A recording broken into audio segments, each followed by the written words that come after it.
नमस्कार, मैं naturopath doctor Ranju holistic health solution में आपका स्वागत है। आज मैं बताऊंगी इंसोम्निया, अनिद्रा, इस कैसे ये रोग आपके शरीर में प्रवेश कर जाता है और आपको पता भी नहीं चलता है और किन चीजों को आपको ध्यान रखना चाहिए। इसके लिए आपको क्या खान पान करना चाहिए और विशेषकर आपको सोने की स्थिति किस प्रकार की मेंटेनेंस में रखनी है। आप कैसे अपना स्लीपिंग पोस्चर्स को ठीक करें ताकि आपको मदद होगा कि इंसोम्निया को जल्दी से जल्दी आप कम कर सकें। सबसे पहले तो आप ये समझ लीजिए कि जो अनिद्रा के रोगी हैं, जो इंसोम्निया से परेशान हैं, तो उसका बहुत बड़ा रीजन क्या होता है। लंबे समय से तीक्ष्ण औषधि और औषधि का सेवन यदि अधिक करते रहे हैं तो ये एक मेन रीजन होता है, क्योंकि जो औषधि की जो एनर्जी होती है, हीट एनर्जी, वो आपके ब्रेन को बहुत ज्यादा डिसबैलेंस करती है। उसका कारण होता है आपको नींद नहीं आना।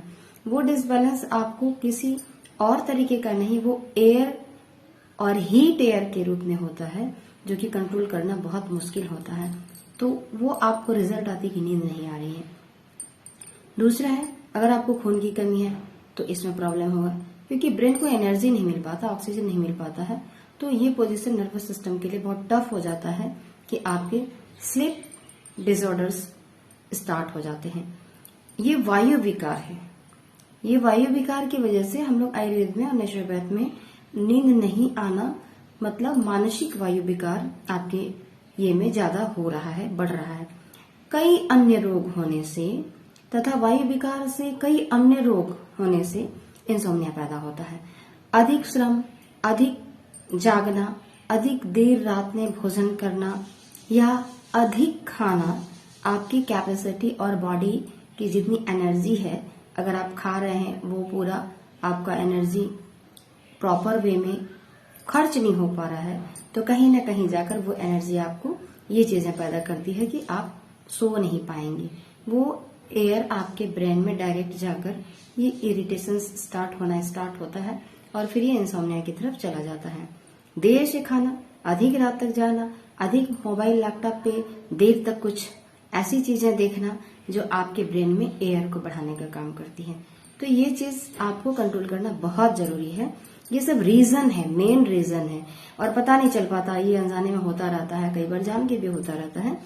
चाय कॉफी और भूख हो रहा है तो नहीं खा पा रहे हैं, और भूखे सो जाना, ये बहुत बड़ा रीजन है। आप भूखे सोएंगे, एयर डायरेक्ट ब्रेन पे जाएगा और फिर आप सोने में सक्षम नहीं हो पाएंगे, क्योंकि ये जो रिजिडिटी बॉडी के अंदर होता है ना, ये आप कहीं बाहर से कंट्रोल नहीं कर सकते हैं। इसीलिए आहारी औषधि हम लोग आयुर्वेद में कहते हैं। और जो धूम्रपान करते हैं उन्हें अगर नींद नहीं आ रही है तो उन्हें बंद करना बहुत जरूरी है, नहीं तो ये जो एयर आपके ब्रेन में जा रहा है आपके लिए खतरनाक ही साबित होगा।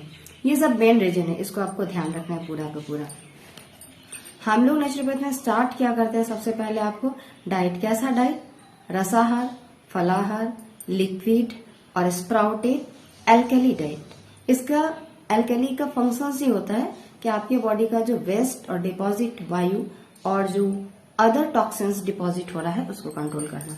और जैसे ही एल्कली आपकी बॉडी में जाता है, सबसे ज्यादा फंक्शंस आपके ब्रेन पे करता है, ब्रेन को रिलैक्स करता है और अच्छा से अच्छा ऑक्सीजन और जो केमिकल्स प्रोडक्शन आपके ब्रेन में हो रहा है वो होना स्टार्ट हो जाता है।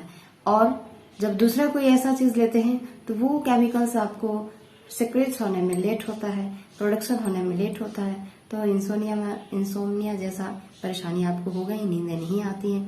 तो क्या करना चाहिए, आप केला खाइए बहुत अच्छे से, जिनको कोई प्रॉब्लम नहीं होता, हर 2 घंटे पे 2-4 केला आपको खाइए।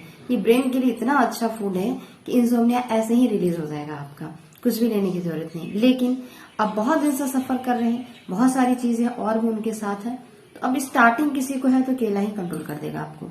उसके बाद सेब है, अमरूद है, लौकी है, आलू है, गाजर है, पालक है, पत्तीदार जितने भी चीज है, सलाद, ये सब, और प्याज का सेवन। इनके काम ही है ब्रेन को एक्टिव करना, केमिकल को अच्छे से सिक्रेट करना, बैलेंस करना, केमिकल्स प्रोडक्शन अच्छे से करता है। और जब केमिकल्स ब्रेन के अच्छे बनेंगे, ऑक्सीजन प्रॉपर वे में होगा, तो आपका ब्रेन ऑटोमेटिक अच्छा चलेगा। अदर कोई ऐसी चीज की जरूरत ही नहीं पड़ेगी। तो नॉर्मल भी व्यक्ति को ये यूज करना चाहिए और जिनको इंसोम्निया आ रहा है या आ गया है, आप इसको चालू करना स्टार्ट कर दीजिए। धीरे धीरे आप में इम्प्रूवमेंट आना शुरू हो जाएगा। तो आज इंसोम्निया के लिए मैंने आपको बताया, आप इसको अप्लाई करें, फिर कमेंट सेक्शन में लिख के भेजें कि आपको कितना फायदा किया। फिर मैं आपको अगले में और भी बताऊंगी क्या मेडिसिन लेना चाहिए। आज के लिए यहीं तक, धन्यवाद।